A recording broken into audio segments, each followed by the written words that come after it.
Welcome to another episode. Hello. Hi. Karibu sana. Yes, karibu sana. Kataka pokwaraku. How have you been? Is idinadi? Wadonge kaka is your week has been? Kaka Juma ni osebet. Don't weekend Juma. Yeah. Ingeni Pressure.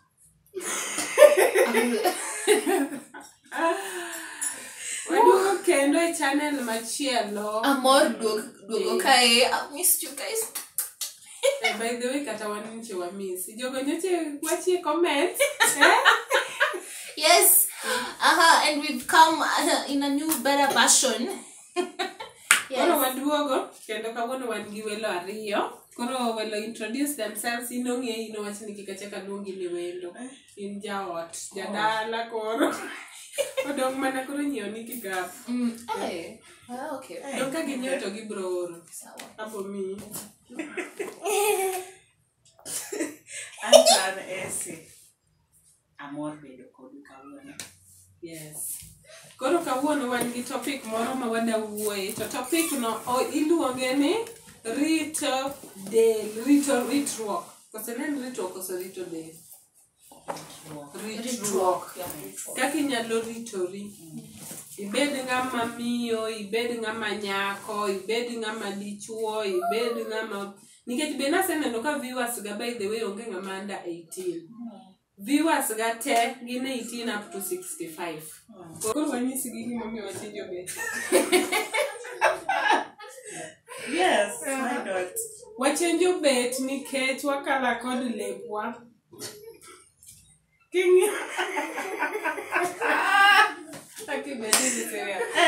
Mara en navy blue, ma sky blue. Koro wakala kod lewni. Koro kakala kod lewni waneno kok ber lakini aneno ka en smart. Okiole kata mana gimoro wamade. Dengeni waruka daga rito mondo iwach kaka warito dendwa and kaka wadwaro yudo life maber. Kai okwa kwechi, we just take. Okwa kwechi. Yes. Watiyo gi mawango. Watiyo gi mango. To be ka itiyo nino kidwa, wawe akayo. Yani okwa chunga gato gi mawango. Okwa kwechi to kwa sechi. Wadwa loso kwa bilo juice moko en kongo. Titiele. Koro kaka itiele ni be ng'ato nyaka ta chwado cheers. Otiele. Kabisa. Waketan stolen dire. Yes. Nini wa live life kaka jaluna bubini dark. Omit. Edwa bilo ebilwa. Ebili. Omit.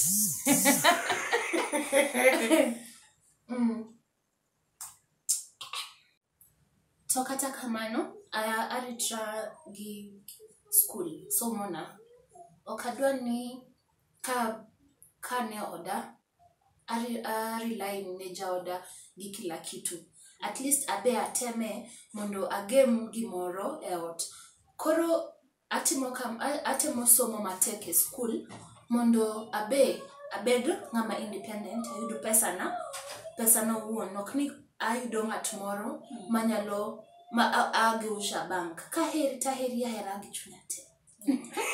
Yes, the rest we can sort later. Yes, koro kama no kaka abe atemo garitra. Nikoni yaro gi chunyi te. Everything. Weche mana kendi ano kanuma gimoro.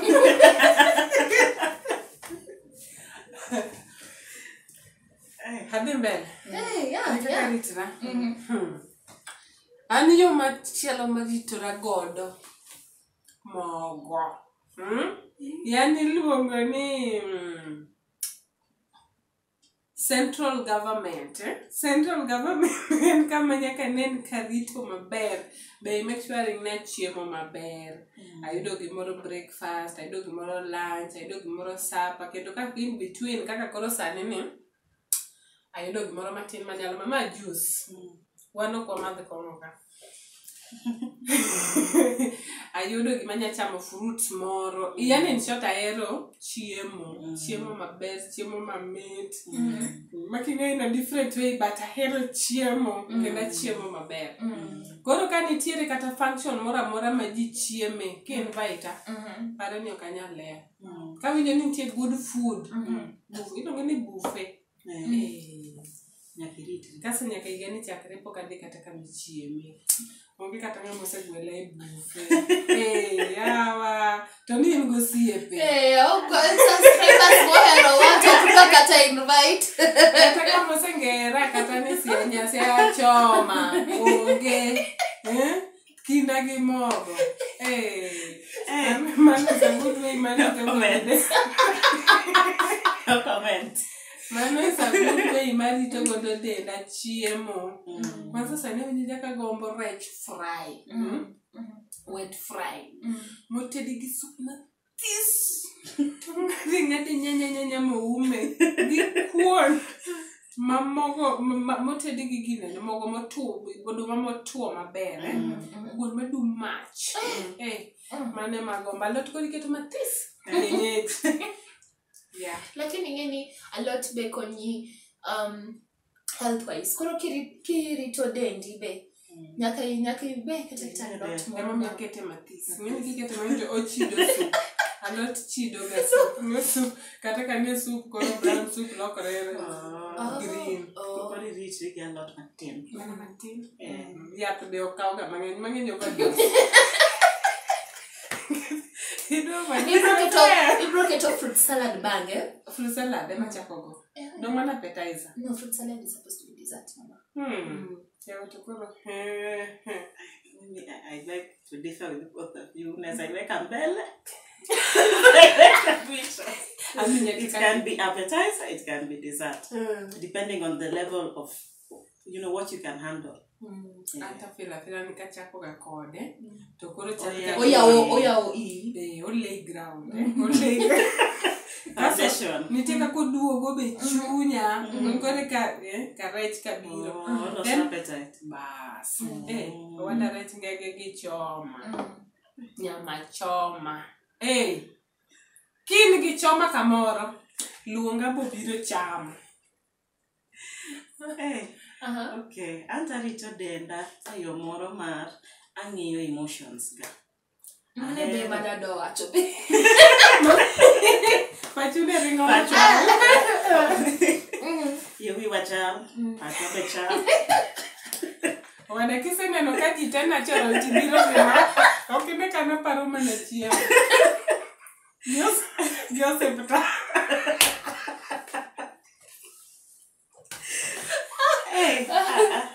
Ana hero kwe. Ok hero gimiluongo ni bad vibes. Ok adwar mana ngimana. Nano kaka denda yom, denda apugno. Ok di pugno kin gi stress. Pare. Penjgi. Paro ni warom kama niketwangi stress. Stress wako bokwado. Bakata uyuli nadaga abrolitranadi. Aseparo. Koroan. What I cannot change in my body, I will not stress over it. La wothoga, what acha? Inano. Gikma okanyal badilisha. Ka viechiro, jiwa brocha kocho ni ande, neka kochal acho ni nyase inongweda go. Manomara, eremari. Where? Beno kiero. Nyase no take time, precious time. Ni mondo ochweya. Honey. Okani leta down. Nkechika kachal. Okani nyisa ni neka tendego bang. Achunke mbone. Round two. Achum mondine. The eyes has it. The eyes have it. Wachaka mabe. Then atan mos. Side view. Mos. Back view. Mos. Back view. Mos. Again. Side view. Awachoni ande. Kaka nyase uchweni. Yes. I will accept myself. Jok mami ya stress. Ni o. Ne kaka skin tone oki rachar. O gido na be blue. Yellow. Ati rangi ya tao. Light skin. Chocolate nani is very beautiful. To be safe when I've learned I actually ritra by learning to accept myself. Learn to accept yourself. No one will accept you unless you learn how to accept yourself. To be safe when most people they put people down, maybe kaki look and things like that. Ng'enygi gin gi issues with themselves. Maok gi solve. Koro dwaro ni mondo wach gimoro mondo ibed intimidated, feel marach gi kaki chalo, nikech problem ma ene. Yeah, alafu sichemoko gichako kuotho e estate. Kuotho to tiwa miyo goma. Kati kuotho kato kikuotho okochuna. Okochuno. Tinde kata ka wuotho ta wuotho kandiko Siaya 254 luo pian kata dhi mane stage. Kwanza kawuono ne an Naivas.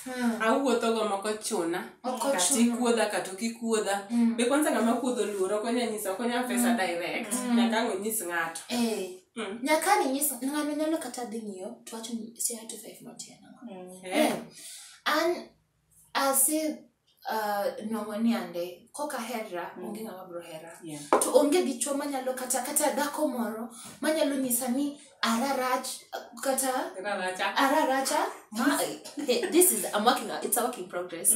For any new subscriber, I was green. At least araracha to in natural. Auntie neno ke jaber. Hello, wabrotemo.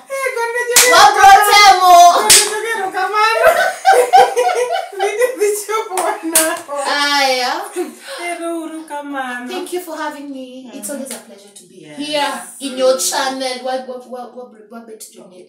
We become mad people. Jonek me. Yeah.